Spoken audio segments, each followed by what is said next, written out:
महाभारत के वन पर्व में यक्ष प्रश्न की कथा आती है, जो पांडवों के वनवास के समय घटित होती है। यह कथा धर्म, ज्ञान और नीति पर आधारित महत्वपूर्ण प्रश्न उत्तर का एक संग्रह है। आइए इस कथा को विस्तार से जानते हैं। कथा का सारांश: वनवास के दौरान एक दिन पांडव भाई बहुत प्यासे होते हैं। सबसे पहले नकुल पानी की तलाश में जाते हैं और एक झील पाते हैं। जब वे झील से पानी पीने लगते हैं तो एक अदृश्य यक्ष की आवाज आती है, जो उन्हें चेतावनी देती है कि पहले उनके प्रश्नों का उत्तर दिया जाए। नकुल यक्ष की बात को अनसुना कर पानी पीते हैं और बेहोश होकर गिर पड़ते हैं। इसके बाद सहदेव, अर्जुन और भीम भी पानी की तलाश में जाते हैं और वही घटना उनके साथ भी घटित होती है। अंत में युधिष्ठिर स्वयं झील पर जाते हैं। यक्ष उनसे भी वही चेतावनी देते हैं।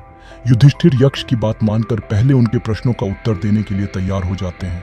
यक्ष युधिष्ठिर से कई प्रश्न पूछते हैं, जिनका युधिष्ठिर बुद्धिमानी और धैर्यपूर्वक उत्तर देते हैं।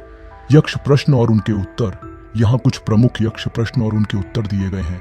यक्ष: संसार में सबसे बड़ा आश्चर्य क्या है? युधिष्ठिर: प्रतिदिन अनेकों प्राणी मृत्यु को प्राप्त होते हैं, फिर भी जीवित प्राणी अमृता की इच्छा रखते हैं, यही सबसे बड़ा आश्चर्य है। यक्ष: पृथ्वी से भारी क्या है? युधिष्ठिर: माता पृथ्वी से भारी है। यक्ष: आकाश से ऊंचा क्या है? युधिष्ठिर: पिता आकाश से ऊंचा है। यक्ष: वायु से तेज क्या है? युधिष्ठिर: मन वायु से तेज है। यक्ष: दरिद्रता से बड़ा दुख क्या है? युधिष्ठिर: कोई दुख दरिद्रता से बड़ा नहीं है। यक्ष: कौन सी वस्तु मनुष्य को सदा साथ देती है?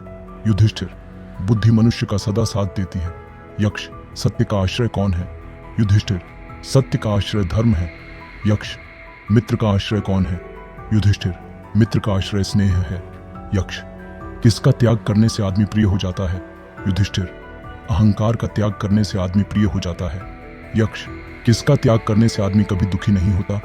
युधिष्ठिर: लालच का त्याग करने से आदमी कभी दुखी नहीं होता।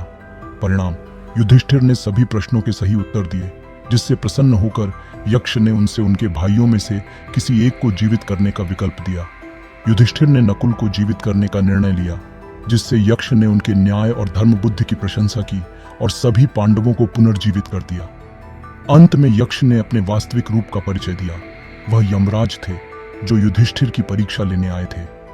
यक्ष प्रश्न की यह कथा जीवन के गहन सत्य और नैतिक मूल्यों को समझने में मदद करती है। युधिष्ठिर के उत्तर आज भी नीति, धर्म और सत्य के मार्गदर्शन के रूप में महत्वपूर्ण माने जाते हैं।